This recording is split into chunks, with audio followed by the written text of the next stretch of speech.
Bonjour à toutes et à tous. Aujourd'hui, nous parlons d'un tournant géopolitique majeur, la rivalité entre le Maroc et l'Algérie. Deux puissances du Maghreb, mais un rapport de force qui change, car le Maroc s'impose désormais comme leader non seulement au nord, mais sur tout le continent africain. Depuis les années 1960, les deux pays incarnent deux modèles opposés. L'Algérie, héritière d'une indépendance arrachée dans le sang, s'est affirmée comme puissance militaire et énergétique. Le Maroc, plus stable politiquement, a choisi l'ouverture économique et la diplomatie d'influence. Après son retour à l'Union africaine en 2017, le Royaume a lancé une stratégie claire, regarder vers le sud.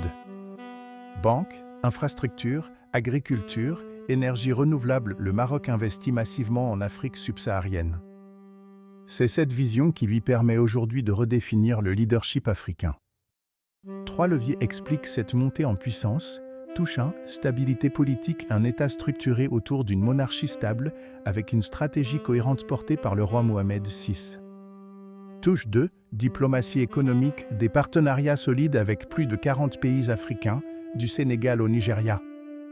Touche 3, infrastructure et connectivité, Tanger Med, premier port d'Afrique, et Casablanca, première place financière francophone. Pendant ce temps, l'Algérie reste centrée sur sa rente énergétique et peine à diversifier son influence hors de son cadre sécuritaire. La rivalité Maroc-Algérie dépasse désormais la question du Sahara occidental. Elle touche à la place du Maghreb dans la géopolitique africaine. La frontière entre les deux pays est toujours fermée depuis 1994, bloquant tout projet d'union maghrébine. Résultat, le Maroc s'est tourné vers l'Afrique de l'Ouest et le Sahel. Ses entreprises, ses banques et sa diplomatie gagnent du terrain là où l'Algérie était historiquement influente. Cette évolution déplace le centre de gravité du Maghreb vers Rabat et renforce la position du Royaume comme acteur continental. Aujourd'hui, le Maroc ne se contente plus d'être un acteur régional. Il pense continentalement.